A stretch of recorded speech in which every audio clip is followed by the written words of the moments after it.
अस्सलाम वालेकुम, अ very good morning spot के साथ मैं हूं अफशीन कुरैशी और मैं हूं आपका मेजबान बिलाल खान। आज बड़ा एक जबरदस्त सा एक दिन है क्योंकि इस दिन के अंदर आज जब मैं आया स्टूडियो के अंदर मैंने देखा अफशीन को एंड वो सरप्राइज कि अफशीन आपका ड्रेस आज बड़ा अच्छा लगा। तो अफशीन ने कहा देखिए सुबह सुबह एनर्जी जितनी ज्यादा होती है उतना अच्छा शो होता है और एनर्जेटिक होने के लिए अच्छा लगना जरूरी है। और कभी कभी आप इतना प्यारा ड्रेस पहनते हैं या वो इतना ग्रेसफुल लग रहा होता है कि आपको खुद एनर्जेटिक फील होता है। तो ऐसे ही कुछ आपके साथ भी हुआ आज? जी जी, कुछ कलर्स ऐसे होते हैं वो बहुत मुझ पे उठते हैं और अच्छे लगते हैं, एकदम से पर्सनालिटी में बहुत चेंज आता है, तो चेंज बहुत जरूरी है। अच्छा, कभी कभी ऐसा होता है कि आपने बड़ी कोशिशें की होती हैं, एक ड्रेस सिलवाते हैं आप, उसका कलर कॉम्बिनेशन सब कुछ, लेकिन वो उसका रिजल्ट नहीं आता तो मायूसी होती है ना कभी कभी। और कभी कभी ऐसा होता है कि कुछ ड्रेसेस आपके ऊपर बहुत आउट क्लास लग रहे होते हैं। हाँ। तो फिर आपकी एनर्जी का लेवल देखें अफशीन के चेहरे पे, देखें देखें मुस्कुराते जी, थोड़ा सा। अच्छा अफशीन, आज की अच्छी बात क्या है? क्योंकि अफशीन रोजाना सुबह आते के साथ ही हमारे साथ बैठती है और बताती है अच्छी बात। टीचर रही है हमारी मॉर्निंग शो की ना भाई। आज की अच्छी बात से हम आगाज करेंगे अपने मॉर्निंग शो का। और अच्छी बात यह है कि इंसान को कोई दूसरी चीज उस वक्त तक नहीं हरा सकती जब तक कि वो खुद हार ना मान ले। वाकई इस बात की बहुत अहमियत है बिलाल, क्योंकि हकीकी इंसान वही है जो मजबूत कुव्वत इरादी का मालिक हो और जो जिंदगी के मामलात में फैसले कर सके। बिल्कुल ऐसे है कि जिंदगी के सफर में हमेशा ऐसा होता है कि रास्ते में कुछ मनफी तजुर्बात पेश आते हैं। ये मनफी तजुर्बात हमेशा वक्ती होते हैं। जो लोग फितरत के इस राज को ना समझें वो मनफी तजुर्बे को आखिरी समझ लेते हैं और इस बिना पर वो हिम्मत खो बैठते हैं। वरना जो ये बात समझते हैं वो अपने मजबूत इरादों से अपनी मंजिल पा लेते हैं। और अपनी जगह पर मजबूती से डटे रहिए और कोशिश बार बार कीजिए, क्योंकि यही कामयाबी की कुंजी है। बड़ा अच्छा आज का आपने ये मैसेज दिया है। आज की अच्छी बात, रोजाना आप अच्छी अच्छी बातें करी, कहाँ से लाती हैं इतनी सारी अच्छी बातें? भाई ये हमारे प्रोड्यूसर का कमाल है। वो हमारे लिए बहुत सारी प्रोड्यूसर अच्छी से बातें। ज्यादा हमारी कंटेंट राइटर जो इरम आपी हैं, ये उनका कमाल है। Thank you so much for providing us a wonderful content. और इस कंटेंट की तारीफें भी होती हैं हमारे मॉर्निंग शो के जो व्यूअर्स हैं और वो पसंद करते हैं, बोलते हैं अफशीन अपी जो बताती हैं, अफशीन जो बताती हैं आपको, हमें ये रोजाना की अच्छी बात ये ज्यादा पसंद आती है। तो और बहुत सारी अच्छी बातें फिर रखी हैं आपने। हाँ, किताब आपके पास तो पूरी किताब होगी अच्छी बात। मेरे पास भी किताब है, इरम के पास भी किताब है और हम दोनों इसी से मुस्तफीद होते रहेंगे और अपने नाज़रीन तक हर रोज अच्छी अच्छा एक बात बताएं, ये अच्छी बातें जो आप रोजाना बताती हैं सिर्फ आप बताती हैं या उस पर अमल भी होता है? ऐसा है कि जब हम वो चीज बताते हैं ना तो जरूर उस पर इम्प्लीमेंट करने की कोशिश ये करते हैं। घर की मुर्गी दाल बराबर के बता तो दिया। ऐसा नहीं है, इंसान जरूर एक अच्छे से अच्छे करने की कोशिश में लगा रहता है। और हम देखिए इंसान है, इंसान से कभी भी कोई चीज परफेक्ट नहीं होती। गलतियां, गुनाह और ये सब चीजें लाइफ का पार्ट हैं, लेकिन कोशिश यही करनी चाहिए कि हम अच्छे से अच्छे और बेहतरी की तरफ जाएं, पॉजिटिव एनर्जी रहे, हमारी विल पावर स्ट्रांग रहे और सब अच्छा ही रहे। अच्छा एक सवाल है, विल पावर को स्ट्रांग करने के लिए क्या करना चाहिए? मतलब अगर मेरी विल पावर थोड़ी सी वीक है, मैं चाह रहा हूँ स्ट्रांग हो जाए, तो फिर कुछ पता है आपको इस तरह का? या मुझसे पूछते हैं। मैं खुद इस चीज के लिए बहुत वर्कआउट करने की कोशिश करती हूँ कि विल पावर जो है असल में यही चीज है कि अगर आपकी विल स्ट्रांग है, अगर आप गुड विल रखते हैं सबके लिए, तो खुद ब खुद आपकी विल पावर भी स्ट्रांग होगी। कहते हैं ना कि जो लॉ ऑफ अट्रैक्शन है सिंपल, कि आप जितना पॉजिटिव रहेंगे उतनी ही पॉजिटिव एनर्जी आप अपने एनवायरनमेंट में देंगे और इसी और पॉजिटिविटी को अट्रैक्ट करेंगे। अच्छा, ये कुरान की आयत का तर्जुमा भी है कि आप जैसा सोचेंगे, जैसा गुमान करेंगे, वैसा ही इस कायनात के अंदर होगा। तो फिर आप अच्छा सोचें, अच्छी कोशिशें करें तो रिजल्ट भी अच्छा ही आएगा। बहरहाल टॉप स्टोरीज की तरफ बढ़ते हैं। टॉप स्टोरीज का आगाज हम आज अमरीकी सदर से कर लेते हैं। अमरीकी सदर डोनाल्ड ट्रंप ने उम्मीद जाहिर की है कि पाक भारत जंगबंदी कायम रहेगी और मुमकिन है कि अमरीका दोनों ममालिक के रहनुमाओं को इशाइये पर इकट्ठा कर ले। अमरीका के सदर डोनाल्ड ट्रंप ने दौरे सऊदी अरब में गुफ्तगू करते हुए कहा कि पाकिस्तान और भारत के ताल्लुकात में बेहतरी आ रही है। अच्छा, डोनाल्ड ट्रंप ने सऊदी अरब का दौरा किया है। देखिए, मुमकिन है कि अमेरिका इन ममालिक के लीडरों को एक जगह पर जमा कर ले। और ट्रंप ने कहा है कि कुछ ही रोज पहले मेरी इंतजामिया ये तशद्दुद की जो बढ़ते हुए वाकयात उनको रुकवाने के लिए तारीखी जंगबंदी में कामयाब हुई है और इसके लिए तिजारत को बड़ी हद तक इस्तेमाल किया है। यानी कि उन्होंने जो टूल इस्तेमाल किया है दोनों ममालिक को मिलवाने के लिए, वो तिजारत है कि एक फोरम पे ये लोग जमा हो जाएं और अपनी पॉजिटिव एनर्जी से, अपने अच्छे कामों से ये लोग आपस में भी ताल्लुकात बेहतर कर लें और हमारे लिए भी प्रोडक्टिव साबित हों, दुनिया के लिए प्रोडक्टिव साबित हों। तो बजाय इसके कि जंग करके ये लोग नुकसान उठाएं और दुनिया को नुकसान पहुंचाएं, इंसानियत का नुकसान करें, तो उससे बेहतर है कि तिजारत में मसरूफ होकर और आगे अच्छे प्रोडक्ट। सदर ट्रंप ने बताया कि उन्होंने दोनों मुल्कों की क़यादत से कहा कि आए डील करें, कुछ तिजारत की जाए, न्यूक्लियर मिसाइल ना चलाएं, इन चीजों की तिजारत करें जो आप बहुत उम्दा बनाते हैं। देखें किस तरह से इनकरेज किया है कि आप ये चीजें उम्दा बनाते हैं तो आप इनकी तिजारत करें। अमरीकी सदर ने कहा है कि दोनों ममालिक के पास बहुत ताकतवर, मजबूत और ज़हीन लीडर हैं। जंग रुक गई है, उम्मीद है आगे भी ऐसा ही रहेगा। अगर ये जंग ना रुकती तो इसमें लाखों लोग मर सकते थे और पाक भारत जंग बंदी कायम रहेगी। अमरीकी सदर डोनाल्ड ट्रंप ने कहा है कि मुमकिन है अमेरिका दोनों ममालिक के रहनुमाओं को इशारे पर इकट्ठा कर ले। ट्रंप दोनों मुल्कों की क़यादत से कहा कि आए डील करें, कुछ तिजारत की जाए। अच्छा, मैं देख रही हूँ कि ट्रंप ने तो ये कह दिया है कि जंग बंदी कायम रहेगी, लेकिन क्या भारत भी इस पर अमल करेगा? क्योंकि भारत के जो बयानिया है ना, उससे तो यही लग रहा है कि वो अपने अवाम में भी जंग के जज्बात भड़का रहा है और अभी भी वो किसी न किसी तरह सीज फायर की खिलाफवर्जी ही करता है। मसला ये है कि भारत को लगता था कि वो शायद जंग जीत जाएगा या जंग के अंदर बरतरी हासिल कर लेगा। जब देखा कि इतनी बुरी पिटाई हो रही है तो फिर अब्बू को कॉल की थी। तो अब जब अब्बू ने कहा कि बैठो सुकून से, तो ऑब्वियसली वो सुकून से बैठेगा। उसको ये पता है कि एक तो अब्बू ने मना कर दिया, अच्छा भाग के भी अब्बू के पास खुद गया था ना कि बचाओ मुझे। अब्बू फिर बीच में कूदे और फिर अब उसको ये पता है कि अब जंग नहीं हो सकती, पाकिस्तान से तो बिल्कुल नहीं हो सकती, छोटी मोटी भी नहीं हो सकती ना वो।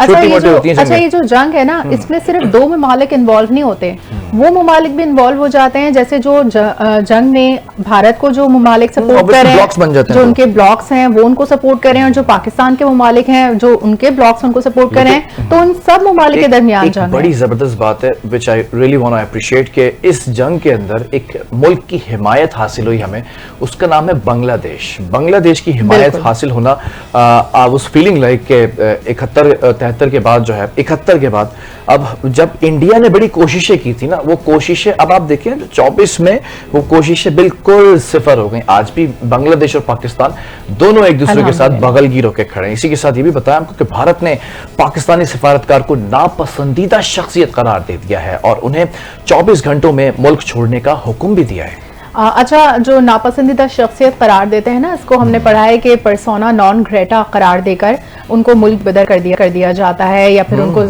थमा दिया जाता है मरासला। तो भारतीय वजारत खारजा की जानिब से जारी बयान में कहा गया है कि दिल्ली में पाकिस्तानी हाई कमीशन के एक और एहलकार को नापसंदीदा शख्सियत करार दिया गया है और भारतीय हुकूमत की जानिब से पाकिस्तानी हाई कमीशन के एहलकार को नापसंदीदा करार देते हुए 24 घंटों में अंदर मुल्क छोड़ने का हुक्म दे दिया है। भारतीय वजारत खारजा के मुताबिक पाकिस्तानी नाज़िमुल उमूर को हिंदुस्तानी वजारत खारजा तलब किया गया और उन्हें एहतजाजी मरासला थमाया गया।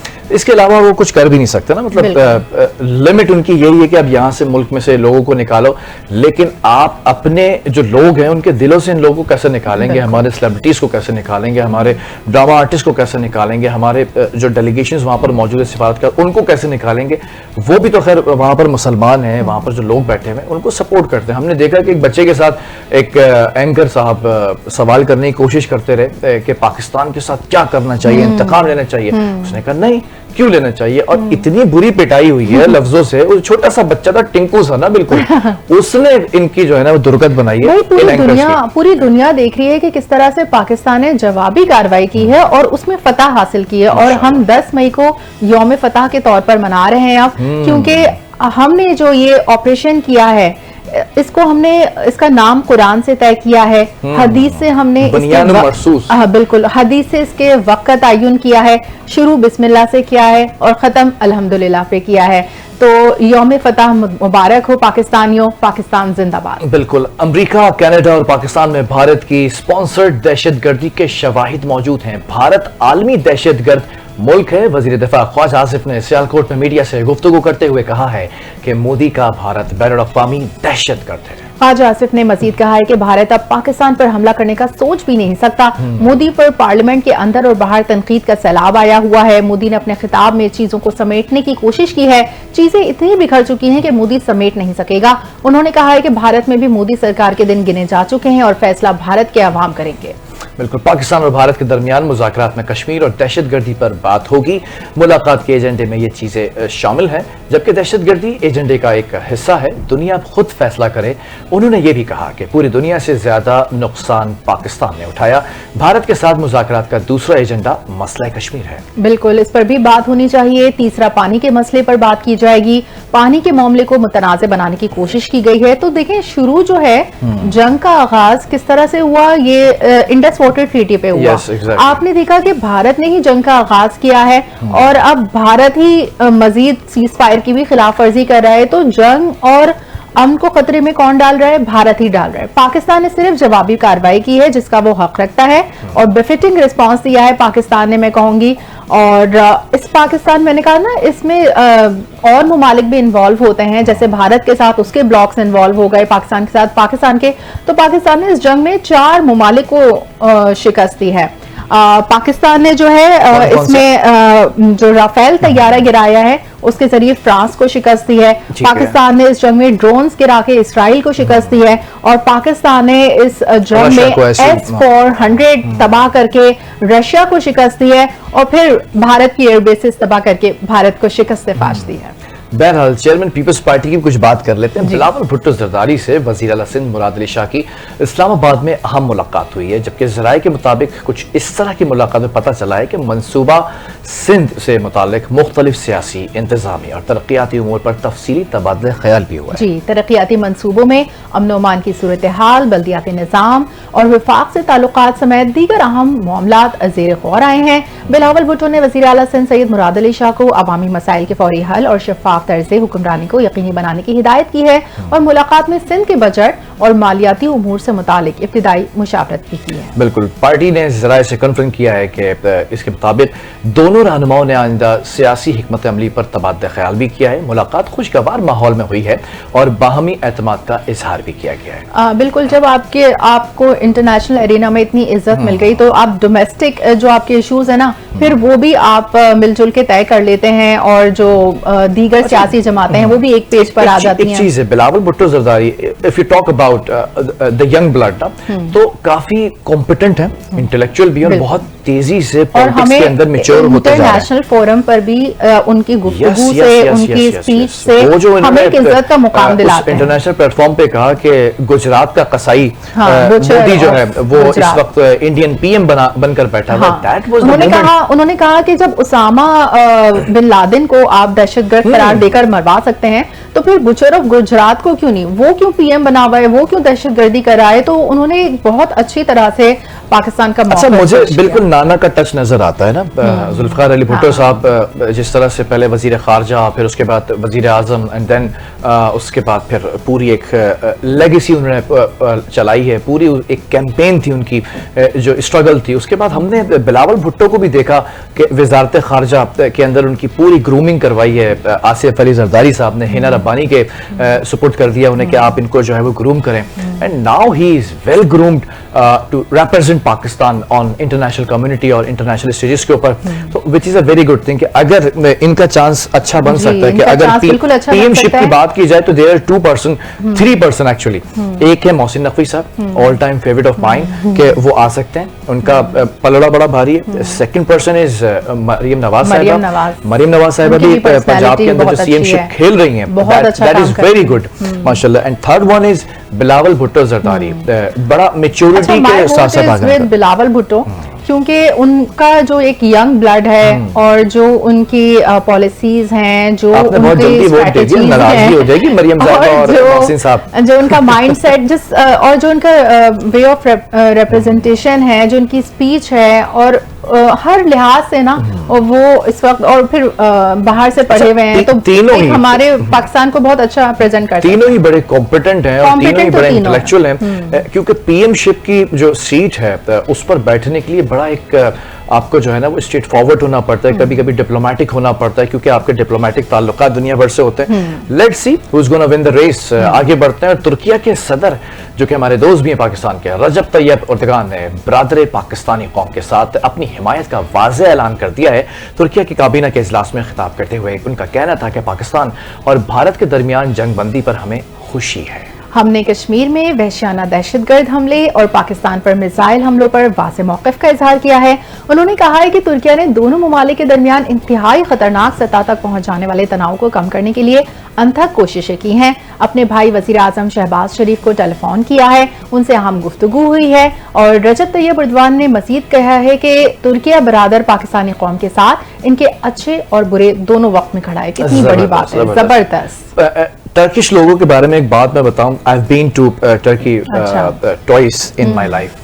तो आप जब जाते बताते हैं ना, वो तो चेहरे से खदोखाल आपके चेहरे के ऐसे होते हैं कि वो आपको पता चल जाता है यू फ्रॉम पाकिस्तान। तो वो इंग्लिश कम ही बोलते हैं, ज्यादातर वो टर्किश लैंग्वेज बोलते हैं। तो अब आप बताते हैं कि हम पाकिस्तान से हैं, तो वो सिर्फ ये बोलते हैं टर्की पाकिस्तान ब्रदर ब्रदर। इस तरह जो है ना वो बातें करते हैं, मतलब उनका हमारे साथ एक मोहब्बत का रिश्ता अलग ही नजर आता है, जबकि वो और लोगों को मुंह नहीं लगाते और अक़वाम को बहुत मुंह नहीं लगाते। जिनसे भी हमारे बरादराना ताल्लुक है वो कितने पॉजिटिव हैं और कितने तरक्की पसंद ममालिक हैं। और माशाल्लाह से वो तमाम ममालिक ही, चाहे चीन हो या फिर टर्किया हो, ये सब जो है ममालिक वो आगे भी बढ़ रहे हैं, अपने अवाम को भी बहुत, अवाम के लिए भी अच्छे हैं, उनके अवाम भी उनके लिए बहुत अच्छे तासुरात रखते हैं और वो दुनिया के साथ भी पुरअमन रहते हैं। अच्छा, भारत के एक और भौंडे मजाक का यहाँ पे डिस्कस कर लेते हैं। कहा कि अब हम तुर्की भी नहीं जाएंगे, तुर्की से भी बायकॉट करेंगे, तुर्किया का भी बायकॉट करेंगे। इस ऐलान के बाद जैसे तुर्किया को बहुत इस ऐलान के बाद जैसे तुर्किया को बहुत बड़ा फर्क पड़ गया आपके टूरिज्म से। उनको कोई फिक्र नहीं है, उनका टूरिज्म माशाल्लाह माशाल्लाह पूरी दुनिया के अंदर सबसे नंबर 1 पर है और उन्होंने बड़ी अच्छी स्ट्रैटेजी और पॉलिसी बनाई हुई जिसको आप बीट नहीं कर सकते अपने इस बयान से। बहरहाल बरतानवी पार्लियामान में सिंतास मुआहदे की गूंज सुनाई देने लगी है। बरतानवी रुकन पार्लियामेंट जेम्स फर्थ ने भी असम्बली में खिताब करते हुए कहा है कि सिंतास मामला भारत और पाकिस्तान के माबैन मजीद कशीदगी का सबब बन सकता है। भाई, पानी तक रसाई के मसले को सियासी हथियार ना बनाया जाए, इंडस वाटर ट्रीटी जैसे मुआहदों का तहफ़्फ़ुज़ यकीनी बनाया जाए। मैंने देखा है बिलाल कि जिसने भी तारीख में पानी पे कोई मसला किया है ना और पानी नहीं दिया है, तो चाहे वो फिर वो यजीद हो या भारत, दोनों को शिकस्त फाश, जिसने पानी रोका शिकस्त तो उसी की हुई है। बिल्कुल। तो बरतानवी हुकूमत की तरफ से जंगबंदी के लिए की गई कोशिशों को सराहते हैं और बरतानवी वजीर खारजा ने कहा है कि हुकूमत को सिंतास मुआहदे की संगीनी का मुकम्मल इदराक है। बरतानिया में रहने वाले 3 मिलियन से ज्यादा अफराद का ताल्लुक भारत और पाकिस्तान से है। बिल्कुल। बरतानवी वजीर खारजा का मजीद कहना था कि बहरान के आगाज से अब तक भारतीय और पाकिस्तानी हम मनसबों से 4 मरतबा गुफ्तगू की गई है। बरतानवी पार्लियामान में भी सिंतास मुआहदे की गूंज सामने आई है, जबकि सिंतास मामला दोनों ममालिक के माबैन मजीद कशीदगी का सबब बन सकता है, ये वाजे किया जेम्स फर्थ ने। हाँ, पानी तक रसाई के मसले को सियासी हथियार ना बनाया जाए। रुकने पार्लियामेंट जेम्स फर्थ ने कहा है कि इंडस वाटर ट्रीटी जैसे मुआहदों का तहफ़्फ़ुज़ यकीनी बनाया जाए और हुकूमत को सिंतास मुआहदे की संगीनी का मुकम्मल इदराक है। वही बात है ना कि इंडस वाटर ट्रीटी हो या कोई भी मुआहिदा हो, कोई भी वादा हो, वो वफा भारत नहीं करता है। वो वादे ही क्या जो वफा हो जाए, इस तरह का कुछ है। हमने जो ट्रेन सर्विस शुरू की थी वहां पर उनको मसला हुआ, मतलब हर तरह से हमने तो अमन के लिए उनसे दोस्ती का हाथ बढ़ाया, लेकिन भारत की तरफ से हमेशा वही मुनाफकत, वही उनका जो है ना झूठ की सियासत और वही नफरत की सियासत सामने आई है। बिल्कुल। पाकिस्तान की भारत पर बरतरी के असरात रवा हफ्ते के आगाज से ही पाकिस्तान स्टॉक मार्केट में तेजी। गुज़िश्ता हफ्ते हमने देखा कि भारत के पाकिस्तान पर हमले के बाद स्टॉक मार्केट में सुस्ती आ गई थी, जबकि पाकिस्तान की जानिब से भारत को दिए गए मुंह तोड़ जवाब दिए जाने के बाद पीर के रोज जब मार्केट में कारोबार का आगाज हुआ तो पाकिस्तान स्टॉक मार्केट में बड़ी तेजी रही है। जबकि हमने ये भी देखा है कि भारत की मार्केट शदीद मनफी रही, सरमायाकारों ने मार्केट से सरमाया निकालना शुरू कर दिया। इसी पर हमारे साथ मौजूद है इस वक्त इकोनॉमिस्ट मीर मोहम्मद अली। उनसे बात करते हैं कि ये जो भारत की शिकस्त हुई और पाकिस्तान ने फतह हासिल की, उसके बाद जो हमारी स्टॉक मार्केट्स और शेयर्स ऊपर गए हैं उस पर उनका क्या तजज़िया है? बिल्कुल। मीर साहब, अस्सलाम वालेकुम। गुड मॉर्निंग मीर साहब। मीर साहब, इस पूरे मामले को आप कैसे देखते हैं? खुशी से देखते हैं भाई, खुशी से देखते हैं जी। सीना चौड़ा हो गया। मोदी ने माशाल्लाह उसने कहा था कि उसका सीना 56 इंच का है, मुझे लग रहा है मेरा 80 इंच का हो गया है। पूरे पाकिस्तान का सीना 90 इंच का हो गया। माशाल्लाह माशाल्लाह। देखिए ये जो है ना, ये मैं कहूँ 3 चीजों की मिली हुई एक चीज का नतीजा है। चाइनीज टेक्नोलॉजी, पाकिस्तानी पायलट का जज्बा और हमारा अल्लाह पर ईमान, सब में बड़ा जी। जो हमारा ईमान अल्लाह पर है, उसकी वजह से जिस तरीके से हमें अल्लाह ने जीत दी है, उसका कोई मुतबादिल ही नहीं। बेशक बेशक।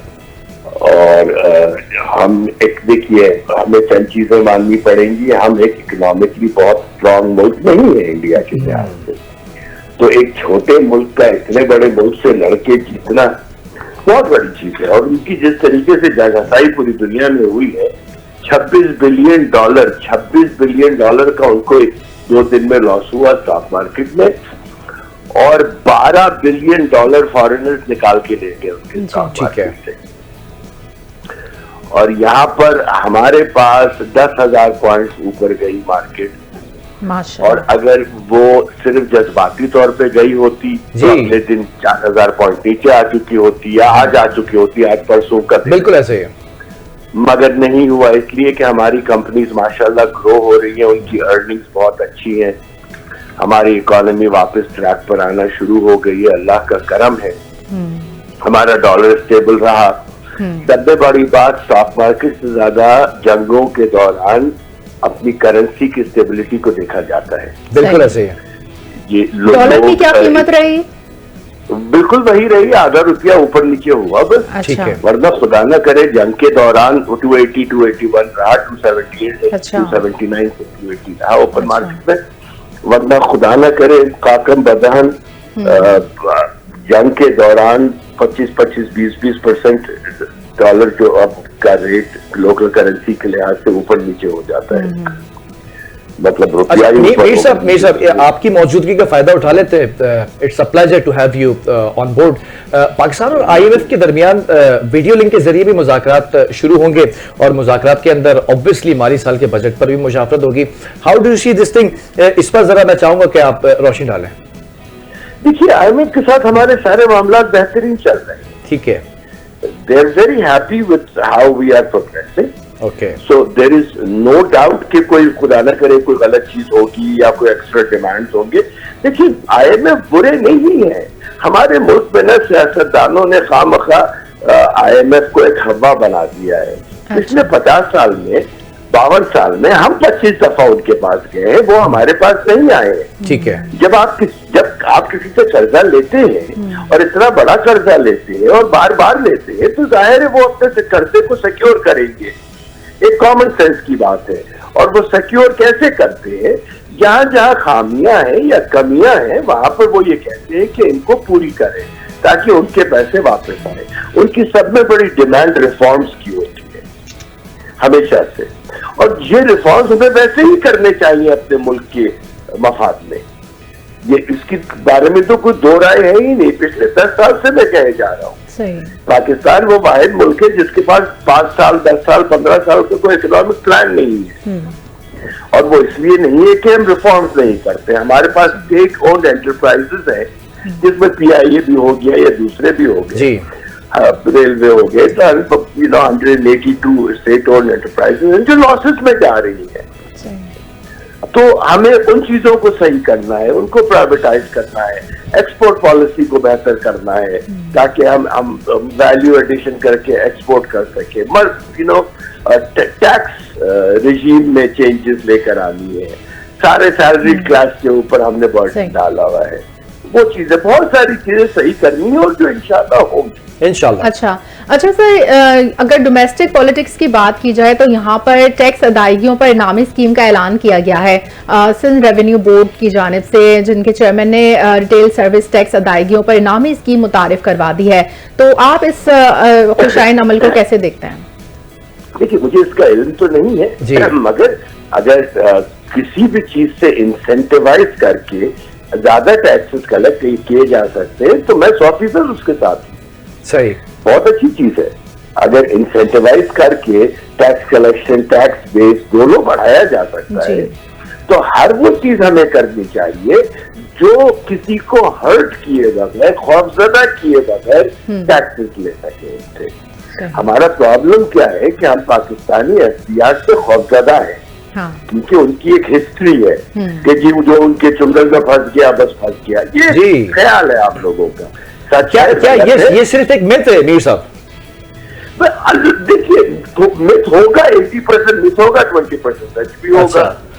ओके, हमें नहीं पता, क्योंकि एक आम आदमी को टैक्स की कॉम्प्लिकेशन समझ नहीं आती कैलकुलेशंस की, और हमारे यहाँ बेईमानी करने वाले भी बहुत है, इसीलिए दोनों बैलेंस रख के दोनों तरफ देखना चाहिए ना आपको।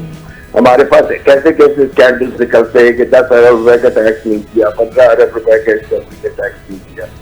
तो इसको मेरे ख्याल में तो आज के AI आर्टिफिशियल इंटेलिजेंस के दौर में इसकी ऑडिट को AI बेस्ड कर दिया जाए, जिसमें कोई ह्यूमन इंटरेक्शन ही ना रहे।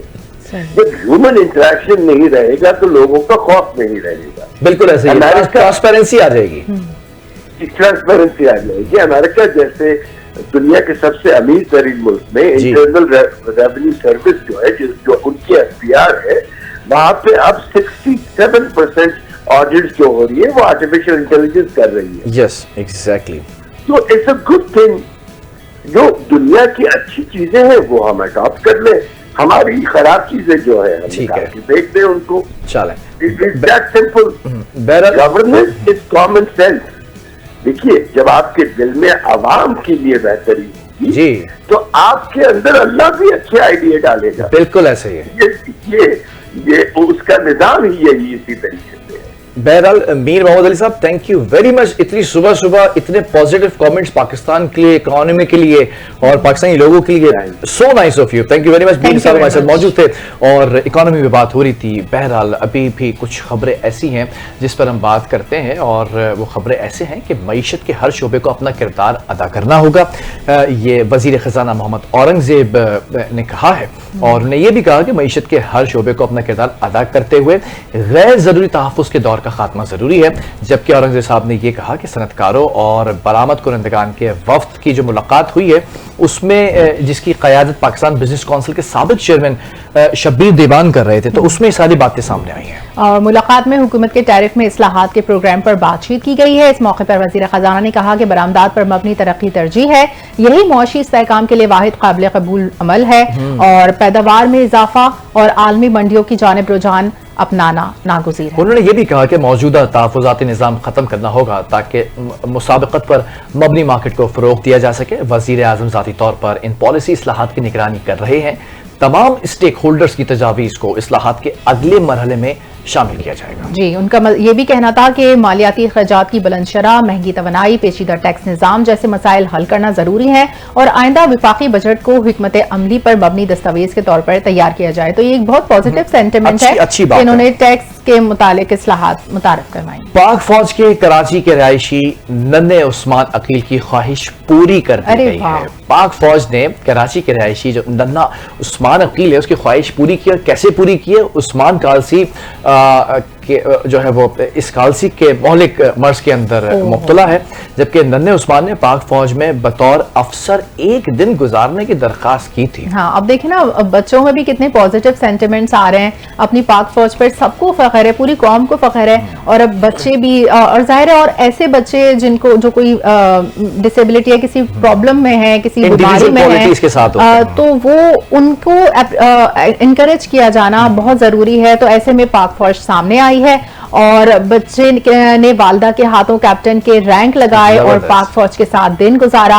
इस मौके पर उस्मान अकील को ट्रेनिंग और ऑपरेशंस के तरीक़ेकार से भी आगाही दी गई। तो इसमें कितना जज्बा पैदा हुआ। नन्हे उस्मान का कहना क्या था वो भी आपको बता दें कि पाक फौज में शामिल होने की मेरी ख्वाहिश पूरी हो गई है। देखिए, ये सब बहुत अच्छी बात है कि ऐसे बच्चों के लिए मेरी तरफ से भाई नन्हे उस्मान को भी सल्यूट है, और अब हमारा फौज को भी सल्यूट है कि जो इन्होंने इतना ख्याल किया उस मासूम बच्चे। देखें आप, ये देखें, ये दिखाना चाहिए बाबले मोदी को, ये अज़्म है हमारे बच्चों का कि जिंदगी का कुछ नहीं पता है हमें, लेकिन हम फिर भी पाक फौज के लिए जाते हैं। पाक फौज का एक सिंबल है पाक फौज।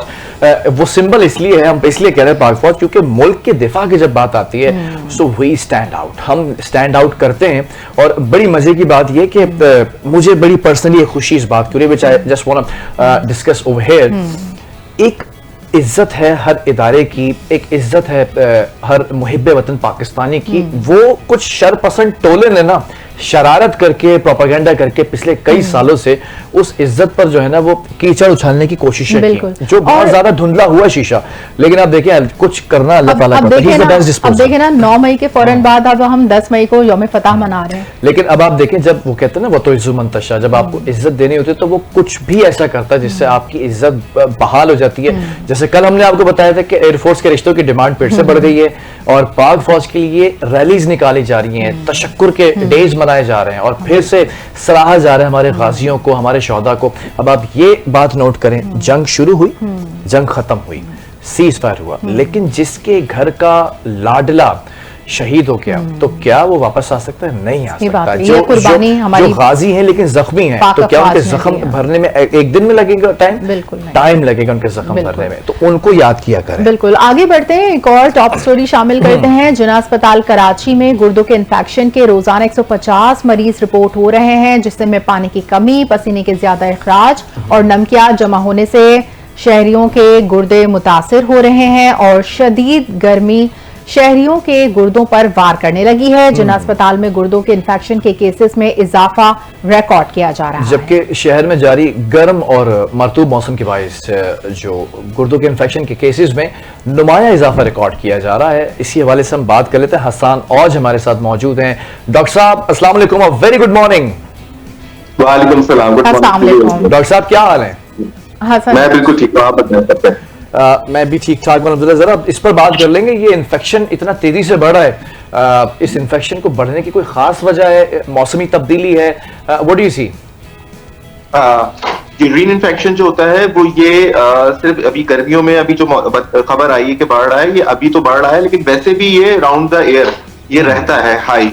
और उसकी कुछ जो हाथ हैं जो जिसकी वजह से ये होता है, उनमें से सारे 10 ये कि हमारा वाटर इनटेक कम है, हम लोग पानी उतना नहीं पीते, हम जिस इलाके में रहते हैं, हमारी जो आबो हवा है, क्लाइमेट है कराची की, पाकिस्तान की, वो गर्म है, सही है। तो हम we are near to the equator, तो इस वजह से हमारी जो है हमें वाटर इनटेक हमें ज्यादा रखनी होती है। अच्छा, हम जब गर्मियां होती है तो हम लोग क्या करते हैं, हम लोग पानी की जगह हम कोल्ड ड्रिंक्स पी रहे होते हैं, बिल्कुल और पॉइजनस हो जाती है। तो उसमें क्या होता है, हमारी डिहाइड्रेशन बल्कि उल्टी हो जाती है। आपको पता है पानी उसकी रिप्लेसमेंट नहीं हो सकता कोल्ड ड्रिंक की ना। हम कोल्ड ड्रिंक समझते हैं कि ठंडी है, हमें टेस्ट अच्छा आ रहा है, लेकिन वो हमें गुर्दों के लिए अच्छी नहीं है, गुर्दा प्यासा ही रह जाता है। और वो कैसे रह जाता है? वो इस तरह रह जाता है। आपकी इस बात से मुझे याद आया कि पानी पीना कितना जरूरी है, और मैं भी आजकल पानी कम पी रही हूँ, और मेरे ख्याल में मुझे देख के हमारे नाजरी भी अपना ग्लास उठाएंगे और पानी पिएंगे। नहीं, बिल्कुल पानी बहुत जरूरी है। और मैं बताऊं, अब पानी की रिप्लेसमेंट नहीं है कोल्ड ड्रिंक्स या जूसेस वगैरह, ये याद रखिएगा। उसमें शुगर होती है, और शुगर जो है हमारा जो वो जाएगी तो एक तो बैक्टीरिया को अट्रैक्ट करती है, फिर जो शुगरी ड्रिंक्स होती हैं, कोला ड्रिंक्स जो होती हैं, ये क्या करती हैं, पीएच चेंज करती हैं, कैल्शियम एक्सक्रीट करती हैं, जिसकी वजह से क्या होता है, जो पीएच जब चेंज होता है तो उसमें इन्फेक्शन के चांसेस भी बढ़ते हैं और कैल्शियम ऑक्सीडेटिव क्रिस्टल्स भी बढ़ते हैं। कैल्शियम ऑक्सीडेटिव क्रिस्टल्स जब आने शुरू होते हैं पेशाब की नाली में, तो पथरी भी बनना शुरू होती है और उसी जगहों पे बैक्टीरिया बैठना शुरू हो जाते हैं। तो असल जो मसला है वो पानी की कमी के अलावा हमारा पानी पूरा करना कोल्ड ड्रिंक से, ये है नुकसानदेह चीज। या जिन ड्रिंक्स में कैफीन होती है, चाय कॉफी, ये सब डाययूरेटिक वाला काम करती हैं, ये पेशाब निकालती हैं, डिहाइड्रेट करती हैं। तो हमें पानी ही पीना चाहिए, चाहे मिनरल वाटर हो, चाहे कैसा भी वाटर हो, बॉइल्ड हो, लेकिन ये कि वो ही हमें पीना चाहिए, रादर कि हम कोल्ड ड्रिंक्स या मीठी चीजों, मशरूबात की तरफ आए। जी अच्छा, किडनी इन्फेक्शन के अलावा क्या पानी की कमी से दूसरे मसाइल भी हल हो सकते हैं? नहीं, पानी की कमी की वजह से बहुत सारे मसाइल जन्म लेते हैं। आपने देखा होगा बहुत सारे लोग जो है वो बेहोश हो जाते हैं, गर्मियों में चक्कर आ रहे हैं, उठने बैठने में बच्चियां बेहोश होती हैं। फिर हमारे यहाँ कल्चर जो है, मजहबी कल्चर है, अबाया का कल्चर है, और वो ब्लैक कलर का अबाया ज्यादातर पहना जाता है। वो ब्लैक कलर का अबाया जो होता है वो गर्मी को, हीट को एब्जॉर्ब करता है। तो उल्टा, और हम बाहर निकलते हैं जब ब्लैक, तो हमें लाइट क्लोथ्स पहनने चाहिए, लूज क्लोथिंग पहननी चाहिए, फिटिंग के कपड़े नहीं पहनने चाहिए।